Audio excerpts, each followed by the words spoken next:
Hi, I'm LDS in Medium, and thank you so much for tuning in today. I want to try to bring religion and spirituality closer together, and this is what this pod is all about. I will talk about my own thoughts and feelings as I am both LDS and have spiritual gifts, something that I've had my whole life, but I always thought that it was hard to combine these gifts with my religion. This has torn me into two directions, and I have talked to many people who feel the same way. I can't choose not to have my spiritual gifts, but I can choose how I use them. And I always want to use them for good and to help others. I believe my heavenly parents gave them to me for a reason. So, this is me. Join my quest for knowledge. So, what do you know? We'll have another sister episode. My sister is unfortunately sick with the flu and she has been without a voice the whole week. So we talked early this week and she could not speak. And so I kind of figured that this is what was going to happen. So when she said, you probably need to do the episode for the week, I was like, yeah, I figured. So anyways, here it goes. My sister mentioned in a previous episode about a process of turning everything dark for 3 days before the plants are ready for harvest. I did some Googling. It's just for certain plants, but what I read was something like this. Essentially, the idea is to shock your plants in the days leading up to the harvest, in hopes of increasing the potency of the buds. The most common tactic is to place your plants in total darkness for 3 days before harvest. When I read this, I immediately took a screenshot and sent it to my sister. And I said, here, look here. Because we are talking a lot about the last times. And before, they used to talk a lot in church that we needed to have 1 year supply of food. Then came COVID, and it was really good for a lot of people to have the 1 year food supply. Then they also been talking a lot about not having debts. And now when the financial crisis came and the interest rates just went up so much, for most people it was better not to have debts, because the ones that were having very large house loans suddenly saw their spending triple in a very short time. And the economy has been very stressful lately with all the inflation and the higher prices for food and everything. But now, lately, for the last year, they've been talking about the 72-hour kit. And that's the first thought I got when I read this about the plants and putting everything in total darkness. I got the thought that we are the plants that are going to be harvested. And 72 hours is the last test. And that's when the story of the 10 virgins come in. They already said that the 10 virgins are the members of the church. And half of us will be ready and half of us will not.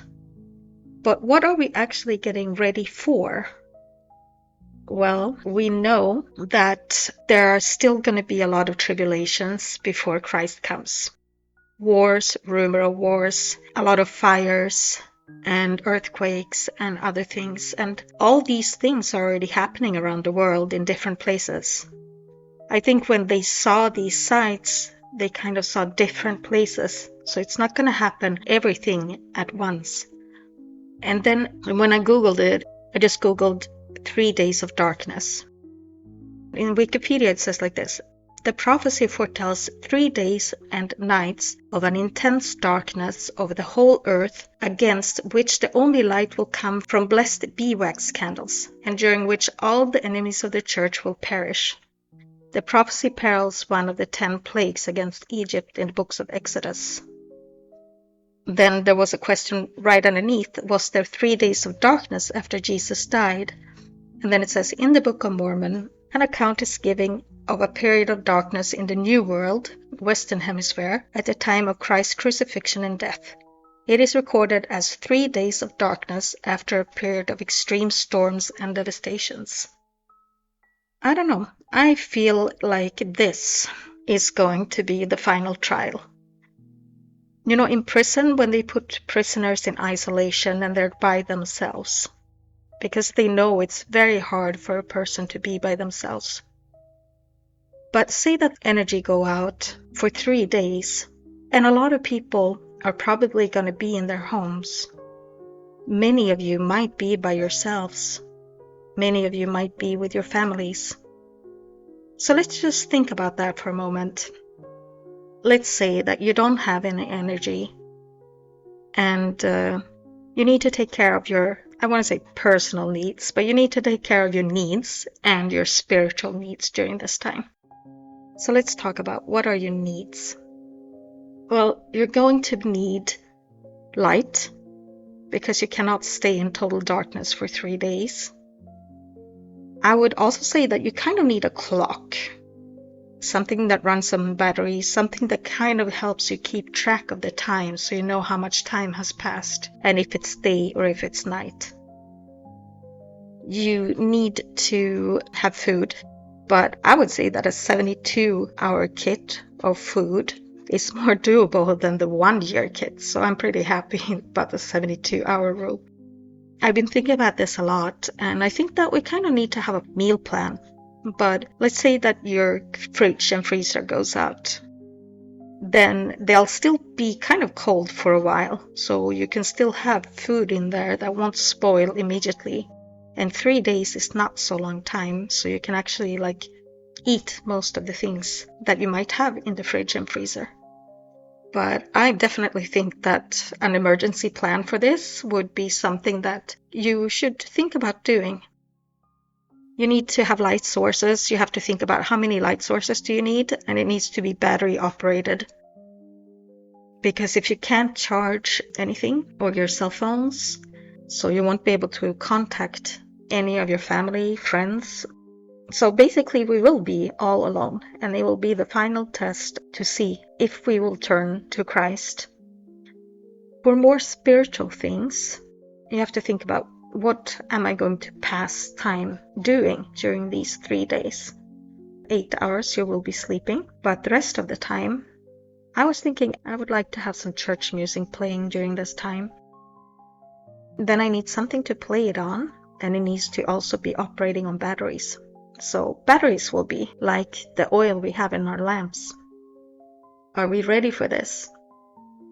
I hope to be ready, and I am actually looking forward to it because I know that after 72 hours, Jesus will return and the millennium will begin.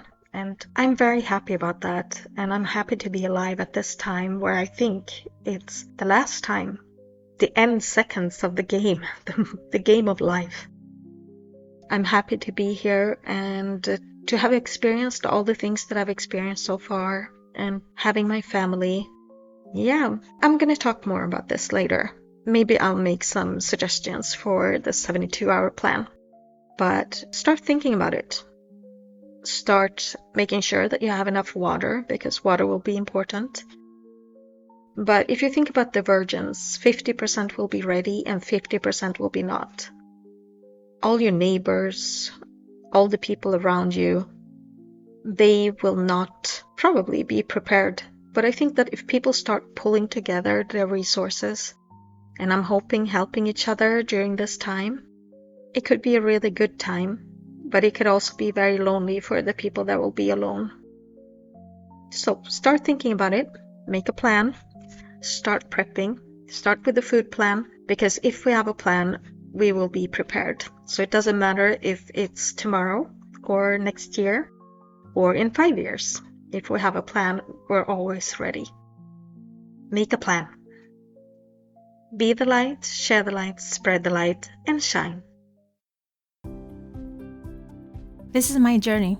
Thank you so much for keeping me company today. Please download, like, share, and subscribe, and help spread the light and spread the word to expand our community.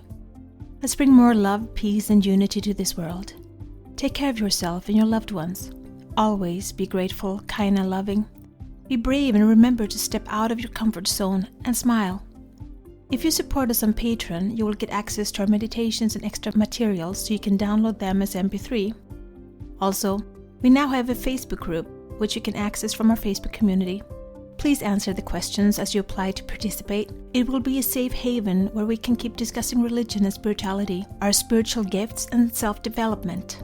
Remember, one person can make a difference. but together we can change the world.